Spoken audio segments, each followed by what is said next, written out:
Banjir yang menggenangi Perumnas Antang beberapa waktu lalu kini mulai surut. Hari ini terpantau air telah surut total di lokasi tersebut.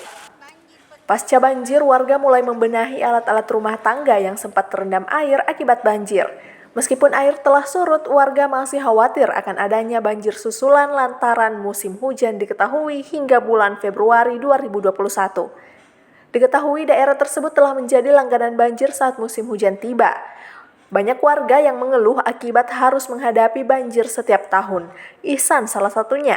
Warga yang bermukim di daerah tersebut sejak tahun 1988 telah merasakan dampak banjir mulai dari tahun 1991. Ia mengaku sudah bosan berharap solusi dari pemerintah dikarenakan banjir masih tetap terjadi di daerahnya saat musim hujan tiba. Waduh, kalau harapan sudah bosan kita mau beri harapan. Tapi kalau harapan saya ini pas sebagai apa? Mudah-mudahan ada ya sudah pastilah, maunya kita gimana solusinya ini. Sudah capek. Solusinya aja yang kita harapkan. Tidak perlu lagi harapan yang lain-lain. Kalau kondisi begini sudah berapa lama Pak dihadapi? Wah, saya tinggal sini sejak tahun 88. Sudah menghadapi begini sejak tahun 91. Berarti langganan Pak di? Iya.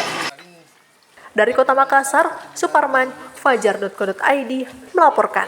Saya terendam begini tinggal